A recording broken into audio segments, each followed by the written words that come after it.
nung nag-tryout ka sa Ateneo, nakita mo yung mga kasama, mga kalabang mo sa tryout na anong feeling mo, na panghinaan ka ba o? Hindi naman. Kasi para sa akin, parang sabi ko, once in a lifetime lang to. Tapos, in-explain sa akin yung Ateneo.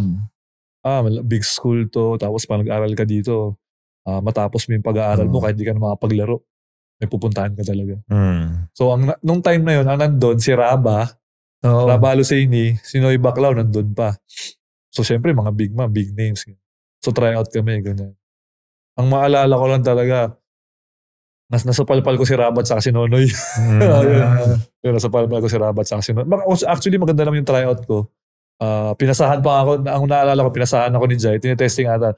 Tinetesting ako pinasahan niya ako na half court, tapos nadunk ko yung bola. Nung time na yun. So parang sabi ko, okay din yung hindi naman kami, sobrang winelcome kami. Kasi, kaya kami winelcome din siguro.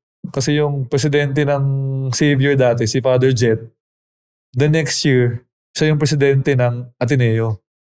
Si Father Jet Hillary. Oo. So tuwang-tuwa siya na napunta kami sa Ateneo. Kasi kilala din niya, kasi nanonood din siya ng basketball Kung sa Cagayan pa. So nakilala din kami. Tuwang-tuwa siya. Ateneo. Tumalino ka dun. Oo, kahit pa paano. Kasi sa probinsya, hindi ako nag-aaral Talagang basketball lang. Pag sinabing basketball ka lang. Kasi hindi mo naman iisipin na parang, sa totoo lang, inisip ko dati, after basta mag-college ako, after ko mag-college, pag ayoko na, susundaluhin ako ng papa ko Gusto mo rin kung sakali? Ayoko magsundalo. Gusto ko lang mag-basketball talaga. Masakit ka yun, tatamaan ka ng bala. Oo, ayoko talaga. Mas masakit yun. Siko mo na lang. Siko na lang kasi hindi ka mamamasay. Pambansang siko na lang. Kaya ayoko talaga mag-ano. So nung nag-Ateneo ako, nahirapan ako at first, syempre. Lalo na, wala akong kaalam-alam sa lahat ng subject ko, puro basic. Basic English, basic Filipino, basic math. 3 lang yung subject ko first sem. Ganun lang. Talagang, alam mo yung parang yung tinuturo sa'yo sa English, parang, hi, how are you? Parang mga ganun lang, basic talaga sa college. So, nahirap. Pero, daming tumulong sa akin. Mga classmate ko, tinulungan nila ako. Kasi iba din, mga Bisaya yung mga classmate ko So, natulungan ako, ganyan. So, ang laking tulong. Kaya thankful din ako dun sa mga teacher na talagang tsinaga na hindi kami pinabayaan sa Ateneo talaga. Pati yung management ng Ateneo din. Like, meron ako isang teacher doon, si Doc Martin. Pupunta pa ako sa office niya. Ako nagbubukas ng office niya para makahiram lang ako ng laptop niya para makagawa ako ng assignment project. Kasi wala akong laptop dati. Kasi pag college ka sa Ateneo, kailangan may laptop ka Ganun dati. So, ang laking tulong talaga.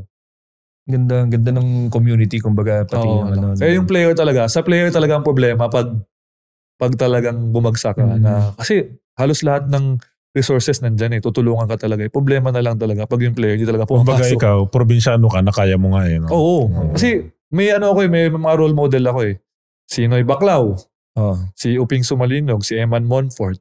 Diba? Sila yung mga role model ko. Sabi ko, Justin Chua, kaya nga nila, galing silang probinsya. Diba? Paano pa kaya ako na pareho kami ng background? So, hindi lang naman ako yung galing probinsya. Dami, sobrang dami. Yung mga in-idolize mo ba, yung mga yan nakausap mo? O nakahalubilo mo? Oo, hanggang ngayon may group pa rin kami nila. Kaya nila Kuya Ping, meron kaming group. Kung kakausap pa rin kami daily, ganyan. Nagkakamustahan, ganyan. Pag lumalabas. Sila yung mga ninong ng anak ko, ganyan.